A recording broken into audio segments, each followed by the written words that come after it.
existe caso de este modelo de pluralismo estructurado que haya permitido lograr universalidad, porque tiene un impedimento intrínseco, porque segmenta la población, porque fragmenta la oferta y porque diferencia. Que me muestre alguien un sistema de pluralismo estructurado de aseguramiento universal, Perú, Colombia, Chile, México y algún otro país africano, que haya logrado universalidad o que esté en camino de hacerlo. No lo pueden demostrar. Dijeron las autoridades del ministerio a través del doctor Oscar Ugarte que iban a debatir, que iban a dialogar. Un gesto hubiese sido que se hubiese quedado a escuchar a las exposiciones que venían. Pero no ha sido así. Y esta es la radiografía que muchos se niegan a ver. Y esta es la realidad del financiamiento en el país. Y estas no son las cifras de Forosalud. Estas son las cifras que mostró el doctor Oscar Ugarte, son lo que puestas en columnas. Acá se ve más bonito. Ahí se ve difuso. El principal financiador de la salud en nuestro país somos nosotros. Nosotros con nuestro bolsillo. Le superamos al gobierno a pesar de que ha crecido. Es cierto que ha crecido el financiamiento público, no en la proporción necesaria. Ahí está incluido el SIS y los gobiernos regionales, la seguridad social con 7.500 millones y los seguros privados que tienen 2.000 millones de soles de ingresos. 2.000 millones tienen las EPS, cifras oficiales de la SUNASA. No es que son poquitos, han crecido mucho, y ahí ahorita vamos a mostrar las cifras. No son 200.000, son 1.800.000, pero además la proporción del financiamiento es enorme. Y entonces cuando se habla de privatización, no es necesariamente que van a vender los hospitales. La privatización es la lógica como se usan los recursos. Y ahí hay que trasladar a la primera columna, esta columna, porque es una lógica privada.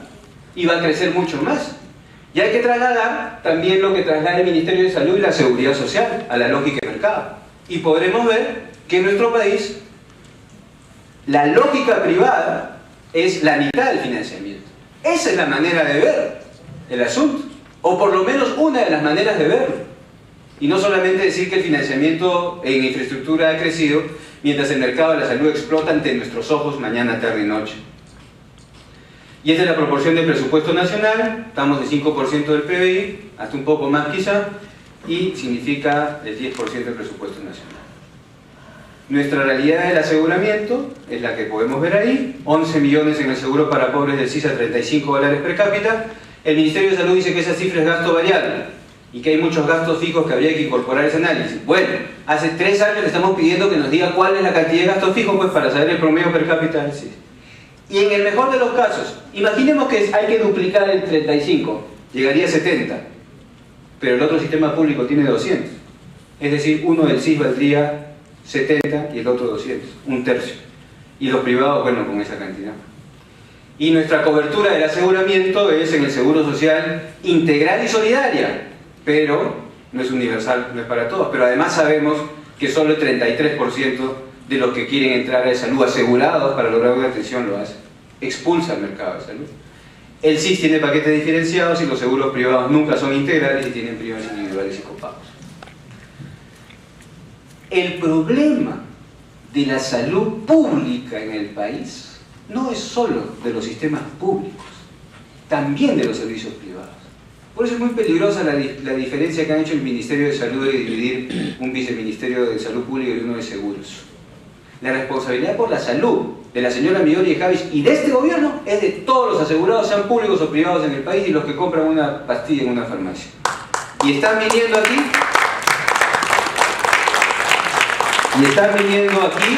este es un aviso recientemente publicado, cómo las EPS hacen lo que quieren y atribuyen ese incremento a la inflación médica. Y cuando uno ve que la inflación médica es todo menos los sueldos médicos. Y además el Colegio Médico ya manifestó hace poquito, ¿no? Cómo le retrasan los pagos, le cargan el IGB a los médicos, los demoran, obstruyen los actos médicos porque les prohíben hacer determinados procedimientos o se los cobran después. Y esto lo tiene que ver la señora Phillips, que estaba ahí, que se ha ido. Y que nosotros cuando la nombraron dijimos que había un conflicto de intereses por haber sido la gerente de Pacífico Seguros y del complejo San Pablo. Y seguimos creyendo que hay un conflicto de intereses. Y seguimos creyendo que por eso no se hace lo que se debe hacer con el tema de los medicamentos, por ejemplo. Y ahí lo dice gestión. 1.8 millones de personas en EPS. 1.8 millones de personas en EPS, no son los 200.000 o los 300.000. Y solo Pacific y RIMAC tienen 1.300 millones de ingresos en los primeros 9 meses del año pasado. Esa es la página web de la SUNASA. 1.839.000 peruanos asegurados en EPS. ¿Son los 200.000? ¿Son los 300.000 o 400.000? No. Y a esos hay que sumarle las prepagas. Oncosalud tiene como 700.000. Las clínicas de aquí y por allá. Esa es la realidad. Que el aseguramiento público, segmentado y diferenciado, ha crecido, sí. Pero si uno no ve esto, está tapando la mitad del panorama. Ahora permítanme decirles algo sobre salud. Uno de los principales asuntos cuando se habla de la posibilidad de un sistema universal, único, integrado, que salta, es la autonomía de eso. Todo se puede proponer, pero la autonomía de salud ni con el pétalo una rosa. Bueno, el salud recibió el año pasado 8.115 millones de soles. Sigue creciendo su presupuesto. Pero el salud es autónomo realmente. ¿Quién decide el presupuesto de salud? No lo decía el directorio, no lo decían sus gerentes. El presupuesto de salud lo decía FONAFE. ¿Y quién es FONAFE? Una entidad del Ministerio de Economía que tiene autonomía. Y a los que hemos trabajado en salud, nos consta que el presupuesto de salud lo decide FONAFE. ¿Eso es autonomía constitucional? 500 millones de soles van a sus pensionistas, como ninguna otra entidad pública.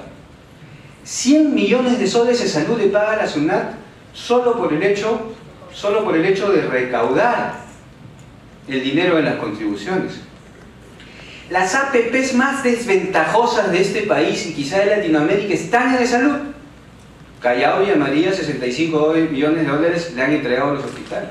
Para no hablar de Torretreca y de un señor Barredo, que fue el que hizo las APPs y ahora es el gerente de las empresas que están metidas allá en Villa María y en el Callao.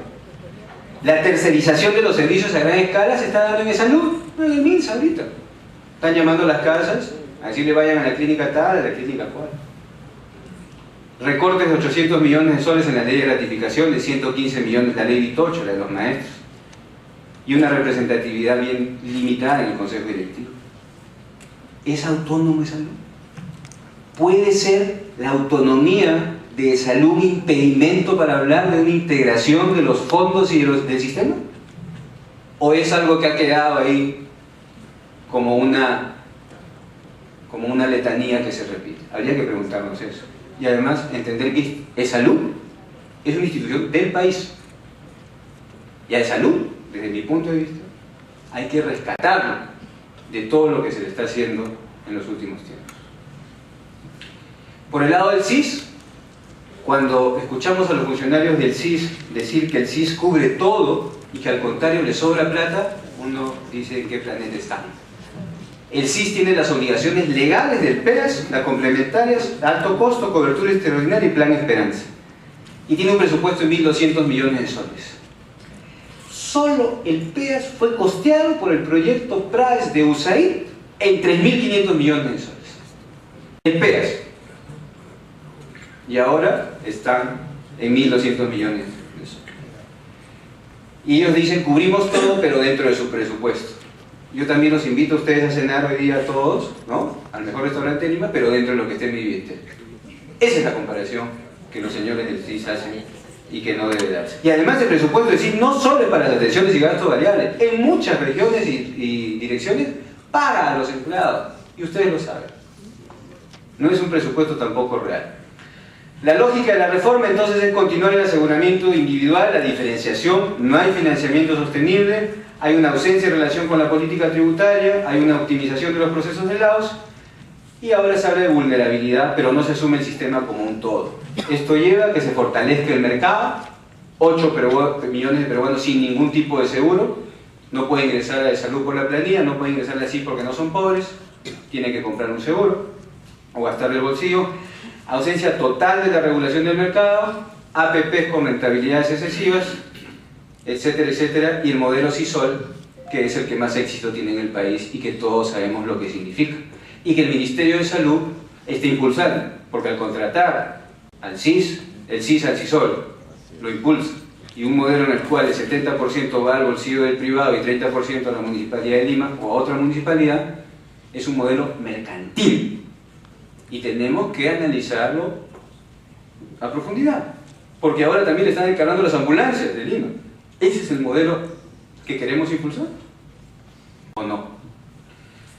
Y todo esto se veía venir, pues, y por eso en la discusión que hubo en el Consejo Nacional de Salud, en la que a Forosalud le tocó esta representación de la sociedad civil, el 4 de julio del año pasado, nosotros expresamos a través de nuestro voto en contra también el encargo de la Federación Médica que nos transmitió el doctor César Palomino, y dijimos que ese voto en contra expresaba no solamente a nosotros, sino a la mayoría de los actores de la salud que nunca fueron incluidos en ese proceso que derivó en la aprobación de esos lineamientos de reforma por una minoría de ese Consejo Nacional de Salud el 4 de julio del año pasado.